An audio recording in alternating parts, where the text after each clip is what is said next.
নির্বাচনী আমেজের মধ্যেই প্রতিটি দলের প্রার্থীরা প্রতিনিয়তই নানান অভিযোগ আনছেন একে অপরের বিরুদ্ধে। এসব দেখেই হয়তো নতুন বার্তা দিলেন সেনাপ্রধান জেনারেল ওয়াকারুজ্জামান।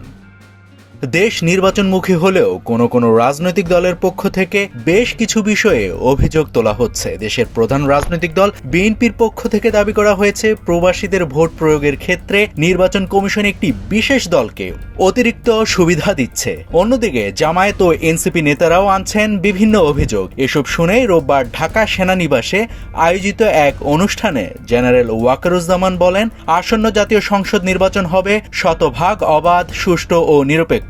এতে কোনো দলের পক্ষ নেওয়ার সুযোগ নেই।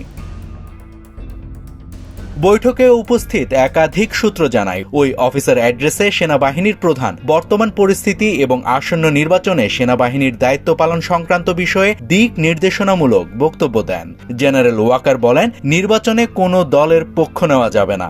কোনো স্বজনপ্রীতি বা কারো পক্ষ নেওয়া একদমই সম্ভব না। ভোটের মাঠে পেশাদারিত্বের সঙ্গে নিরপেক্ষভাবে দায়িত্ব পালন করতে হবে।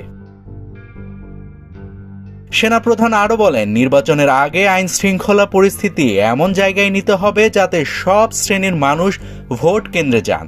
ভোট কেন্দ্রে বা মাঠে নিরাপত্তা নিশ্চিত করা গেলে সবাই নির্বিঘ্নে নিশ্চিতে ভোট দিয়ে বাসায় ফিরতে পারবেন। সবাইকে ঐক্যবদ্ধ হয়ে কাজ করতে হবে। তিনি আরও বলেন, দীর্ঘদিন ধরে সেনা সদস্যরা দেশের ক্রান্তি লগ্নে নিষ্ঠার সঙ্গে দায়িত্ব পালন করে আসছেন। বর্তমান পরিস্থিতিতে সেনাবাহিনী নিষ্ঠার সঙ্গে যে দায়িত্ব পালন করছে সেটি দেশ ও জাতি চিরকাল স্মরণ করবে। আগামী নির্বাচনের পর গণতান্ত্রিক সরকারের হাতে ক্ষমতা বুঝিয়ে দিয়ে সেনাবাহিনীকে ব্যারাকে ফিরতে হবে। এ সময় সেনাপ্রধান দেশের আইনশৃঙ্খলা পরিস্থিতি, নানা ধরনের অপপ্রচার এবং গুজব ও উস্কানিমূলক বক্তব্য সহ বিভিন্ন বিষয় নিয়ে কথা বলেন। কর্মকর্তা ও সৈনিকদের সবাইকে ধৈর্যের সঙ্গে দায়িত্ব পালনের পাশাপাশি যে কোনো উস্কানিমূলক বক্তব্যে প্রতিক্রিয়া না দেখানোর বিষয়ে তিনি সতর্ক করে দেন। নাভিদ হাসান, সোনালী নিউজ।